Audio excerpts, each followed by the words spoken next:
Morning. Another day, another real test. Today we're doing on the Samsung Galaxy Z Fold4, the new foldy phone from Samsung. We're going to test out this device all while we explore as per the usual, but first things first. Coffee. Check. And we're in the Hudson Valley right now at my sister's house here in Kingston, New York. But we're going to be exploring a little bit north of here, kind of just using this as a home base. Now, I mentioned in a recent video that I wanted to do another video about the Hudson River School, which is not actually a physical school. It was like a movement of art that happened up here a very long time ago, and figured this phone might be a good one to do it on. Now, to paint you a picture, as it were, pretend it's the early 1800s. The US is a brand new country. New York City is beginning to explode with population, new industry, and Americans were driven to push into the wilderness of their new country. Well, Thomas Cole, who grew up in Lancashire, England, and moved to the US in 1818 with his family, and then to Philadelphia on his own at 22 years old, he became an engraver there and then a portrait painter before he moved to New York City in 1825. Now, after he saw how the industry had ravaged the countryside of England when he was a child, he came to see how untouched nature was still upstate here in New York. So he would take a boat up the Hudson River and sketch the Catskill Mountains, and then come back to New York City to paint them. Now, one day these paintings were in a window, and they would eventually catch the eye of Colonel John Trumbull and Asher Durand, who was already pretty famous at the time. They were amazed by the detail and these fantastic views of nature that were just outside the city. This would help him get patrons and start his career, allowing him to move to the Catskills and continue his work there. And that's where we're gonna head shortly. But first, let's talk about the Samsung Galaxy Z Fold4's design changes. And now, to be clear, those changes, for the most part, are pretty subtle. The device is lighter, but not by enough that you would actually notice, honestly. If you had the two side by side, sure, but otherwise, you probably wouldn't. But it has less bezels, which you will notice. There's less on the outside display and the inside display. And the outside display, it's kind of interesting, the hinge has actually been changed. You can tell it takes up less space on the front of the device, which I think does actually change the way the device looks when closed and makes it look, well, better. There is something though about the hinge that I find interesting, and maybe it's just me, but when you open the device all the way, this one seems to go more flat than the Z Fold 3 did. Like the Z Fold 3 kind of has like a little bit of a bend to it when it's all the way open, whereas this just feels like it's flat. And it's a subtle thing, but honestly, it makes the device feel different when it's fully open. It feels, I don't know, more solid, more refined even. Just something I noticed. Now the device is also a hair shorter than last year's, but other than that, it's very similar. Overall though, I feel like it's been refined, and I think they did a good job in the way that they refined it. By the way, it's a pretty hot day here in the Hudson River Valley, but inside this house, it's nice and cool, thanks to today's sponsor. This is the GE Profile Clearview Window AC. And now maybe you've seen ACs before that allow you to open and close the window, sure, but this takes that to another level. This unit sits on the windowsill and hangs over either side, which allows you to open the window freely as it's not holding the AC in. But unlike those other models that allow you to open and close the window, they normally block some of the window, whereas this blocks out the least amount possible. In addition to that, the unit also works with the GE Profile Smart HQ app and connects to Wi-Fi. So you can, like I did as I was pulling up, turn on the AC remotely so the space is cool when you get in, and turn it off remotely too if you won't be back for a long time to save on electricity, and you can do that from anywhere. You can choose between a 6100 BTU model and this 8300 BTU model depending on your cooling needs, but regardless, it's ultra quiet at just 41 decibels. So quiet. GE Profile is the quietest window AC brand in the US, something you know I appreciate. You can learn more about this unique AC unit at the link below, and thanks again to GE Profile for sponsoring this video. Let's go check out Thomas Cole's house. Hi, Winston. Uninterested.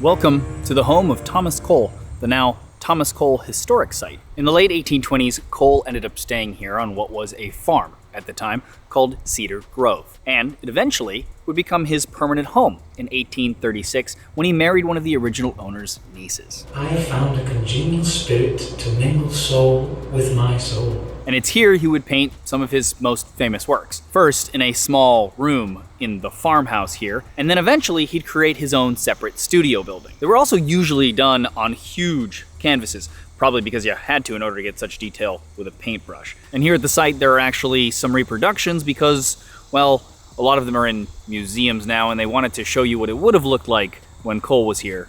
So, fair. But there are also originals here as well. Now his art was as much about showing the beauty of the landscape here as it was about a sort of an artistic protest against all the railways and the industrial development that was destroying this native beauty. And Thomas Cole, being from England and actually from the epicenter of where the Industrial Revolution happened, he was no stranger to what that could do to landscapes. And he was very adamant about making sure that this new country didn't make the same mistakes. Another generation will behold spots now rife with beauty, desecrated by what is called improvement.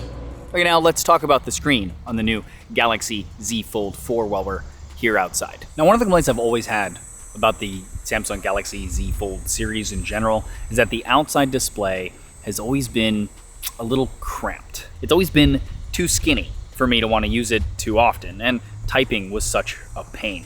Yes, swiping to type definitely helps, but still. Thankfully though, Samsung has made the outside display of the Z Fold 4 at least more usable, thanks to a better aspect ratio that results in a wider screen. Now, I wish it was still closer to a normal phone aspect ratio, but it helps marginally, and it's definitely better. Now, this also makes the inside display just a hair closer to square at 21.6 by 18 instead of 22.5 by 18 aspect ratios. Now, that screen is the same 7.6-inch AMOLED 2X screen on the inside that has been strengthened, apparently, and Samsung claims is 45% stronger, but I'm not exactly sure how they quantify that. Either way, though, any strengthening of that screen is probably good. That screen is also slightly brighter as well, and you can actually tell when you have them both side by side cranked up to the max, which is welcomed, always, even if I never really had much of a complaint about the last year's screen. Now outside, that display is a 6.2-inch AMOLED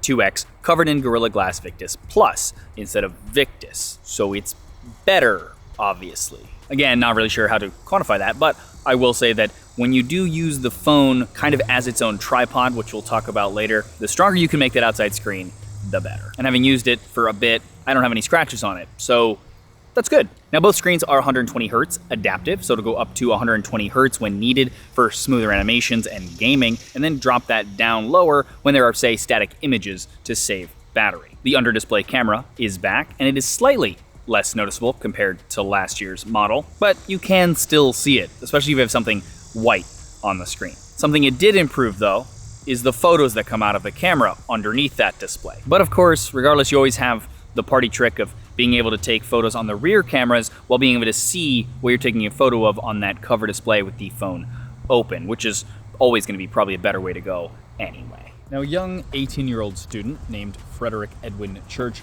would write a letter to Cole, essentially pleading with him to become his apprentice.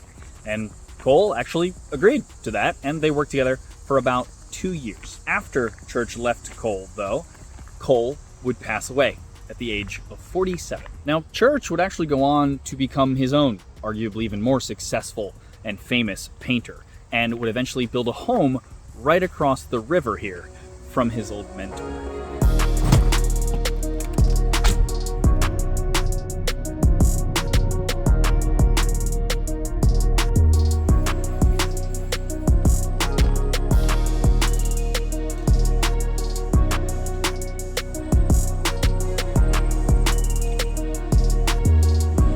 Not the worst view from your house.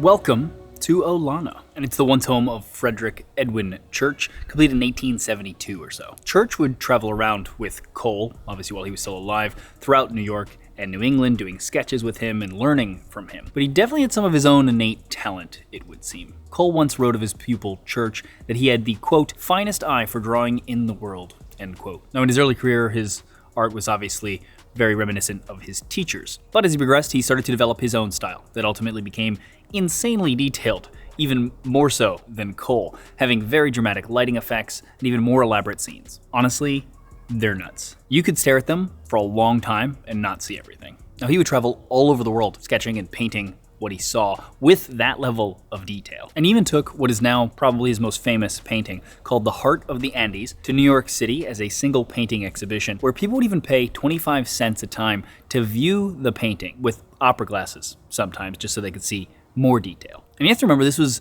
a time before photography really took off. So for a lot of people, this was their only way of seeing in detail these far off lands, or even the lands in their backyard that they just had never seen. Thankfully for us though, we have pretty decent cameras that now just are on us at all times in our pockets. So this is probably a good opportunity for us to talk about the cameras on the new Galaxy Z Fold4. And we finally have some new cameras. Now the Fold 3 actually just took the same cameras from the Fold 2, which felt to me a little bit like a crime. It is the most expensive device that Samsung sells. I want the latest and greatest, not just in the folding tech and the screen and all that fun stuff, but the cameras too. I get that might drive costs up, but I don't know, I just feel like a Fold user is kind of the old Note user. Like they just want latest and greatest, everything down the line. So at least we do get some better sensors here, as a better main, and now we have a 3x telephoto optical instead of 2x, which, as I've said in other videos, 3x is just way more useful than 2, in my opinion. Now, that main camera is a 50 megapixel one, so you get an option to shoot in that full resolution if you want. But by default, the pixels will be binned in sets of 2 by 2 to get 12.5 megapixel images with 1 micron sized pixels that, when they're combined, give us 2 micron-sized ones. Now that is compared to the 1.8 micron-sized pixels of the Fold 3, so theoretically we should have better low-light performance, as the larger the pixel, the more light it can let in, which you can be the judge of in the photos and videos in this video. In terms of video, we can also now shoot in 8K at 24 frames per second on all of the rear cameras, instead of just 4K 60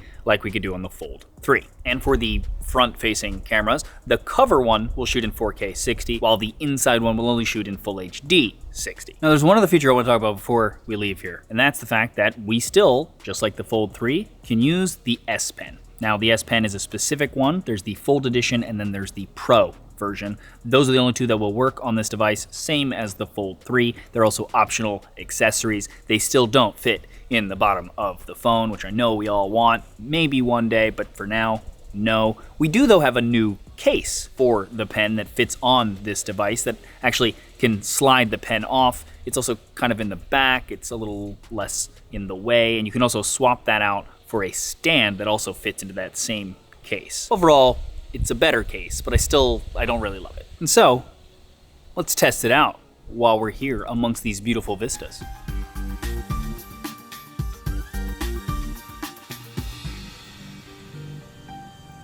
Nailed it. Now, despite my terrible artwork, the pen works well. It's the same as it is on the Z Fold 3.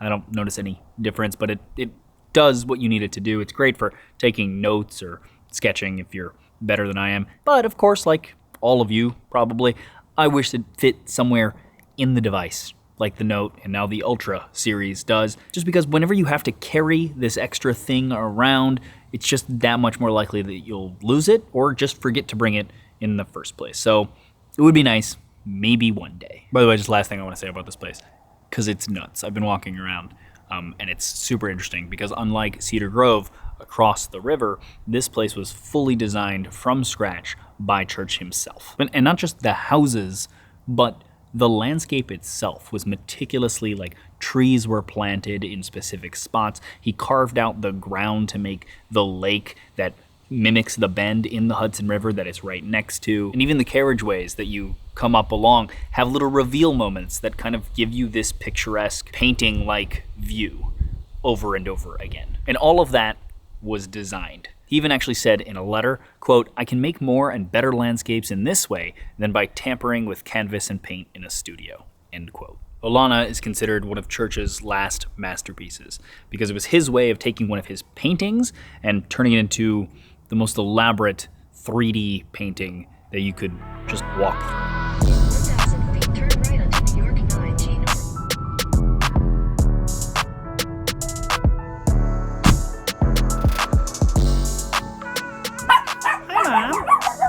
Hi, Winston.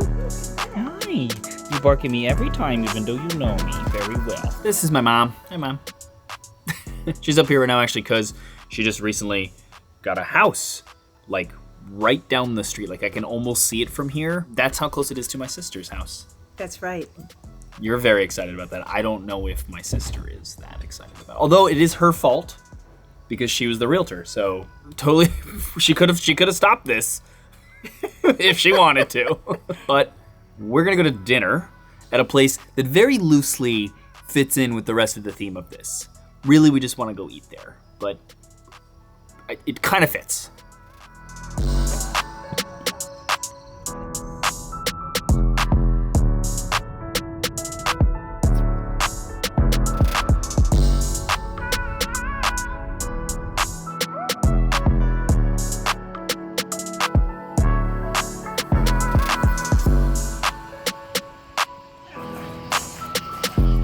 This is Innes, and it was named for George Innes, another Hudson River School of Art landscape artist from the time. Now, he had a different style to his paintings from Cole and Church. He tended to mix blurred and sharp images in his paintings in an effect to demonstrate the, quote, reality of the unseen, unquote, and to connect the, quote, visible upon the invisible, end quote, his words. Now, he became well known for his work with light, color, and shadows. But yeah, definitely a bit more of a mysterious vibe than the other artists that we've talked about. And the name is appropriate then for this area. One, because he would have been wandering around this region during his time, but also because of the views from here. Now, this place is actually a hotel, a golf course, tennis court, pool, and 220 acres of pastoral land, in addition to being the restaurant that we're in now. Again, it's a place Mom and I just like. Now, while we're here, let's talk about the software of the Galaxy Z Fold4 and what the folding design kind of makes unique about it. Firstly, this is the first device with Android 12L. Essentially, it's a specific fork of Android that is meant for larger screen devices, aka foldables and tablets. Now that comes with just a few important additions to the usual experience. Firstly, we have adaptive design, Google calls it, which means apps, if the developer enables it, can automatically adjust based on the screen size. On this device, most of the Google, Samsung, and Microsoft apps take advantage of this out of the box since they're all partners, which checks out. So you'll just get a multiple column view in most cases instead of just stretching the app. Now, another thing is that apps that haven't utilized any resizing features, Instagram, now they'll show up in a specific compatibility mode that puts them at their fixed aspect ratio, and you have arrows on the sides to slide it from one side to the other for better one-handed use. There's also supposed to be a 2-column notification shade from Android 12L, which would be nice, but Samsung, for whatever reason, didn't add that here. Maybe to make it match better with their other phones. I don't know. But one thing they did keep, thankfully, is the new taskbar. Essentially, whatever apps you have in the dock of your home screen show up at the bottom whenever you're using an app. Plus, you have some recent apps on the far right. You can then tap to launch the apps or drag and drop them to different areas of the screen to open them next to the current app. Honestly, it seems like a small thing, but has already made me use multi-screen way more than I ever did before. Something about removing the friction to get it to work, even if it just is eliminating tapping and holding, etc., it just helps a ton. Now, a feature I use a lot on this device while filming these videos is flex mode. The folding ability and that positionable hinge of this and other foldables means that I can just set it down and aim it wherever I want to get a shot. Besides that, flex mode works for video calls really well and viewing content if you don't mind making it really tiny. And ever since Samsung added in this feature in labs, you can actually force any app that doesn't support flex mode natively, see most apps, to push itself up to the top half of the screen to get it to work that way. And Samsung just puts their own little controls down at the bottom there. They're not terribly useful, but it's more about getting the app to go up to the top, which is useful. Okay, and for battery, the phone died earlier, and here is the usage, etc., for how that went today. As always, keep in mind that this was a real-world test, and so I shot a ton on the phone, and it's just not a normal day. So here is another much more normal day for you to compare it to if you're curious. Now, after it died, I plugged it into my little fast charging battery pack, and in an hour, we went from 5% to 59%. So we gained 54% in an hour or so, and apparently wireless charging is 50% faster now, too. Thank you.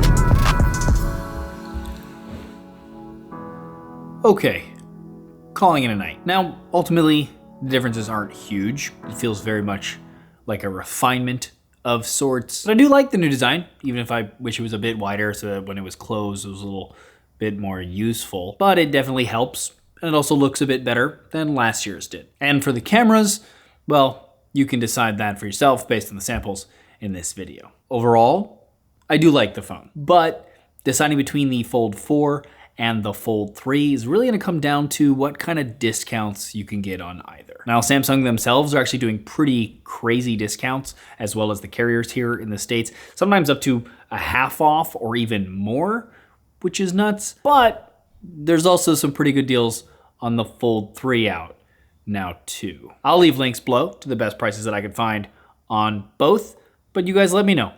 Which would you choose, Fold 3 or Fold 4? Always appreciate hearing from you guys. Also, let me know what you thought about this video, my weird little vlog-like format. Always appreciate your feedback. And finally, thanks again to GE Profile for sponsoring this video. If you want to check out their AC unit, click the link below. Also, please subscribe, ding the bell next to the word subscribe so you get notified when I do new videos like this. As always though, regardless, thanks for watching. Beginning to get him. If I could have turned my camera around to catch that in time, I would have. It was a bird, and he just grabbed a bee out of the air. And then all the other birds got real jealous and just chased him down the street. Nature is crazy. I'm basically David Attenborough here. That's what I am.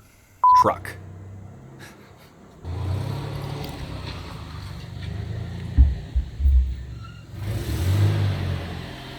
Just revving his engine right here on purpose. Oh, and he's parking. Great. Great. The cicadas get extra loud right before you film. Oh, there they go. They're going away. Now's the time. Now's the time. It's like right above me. Literally, the cicadas are getting closer to me just so they can make their sounds louder next to me.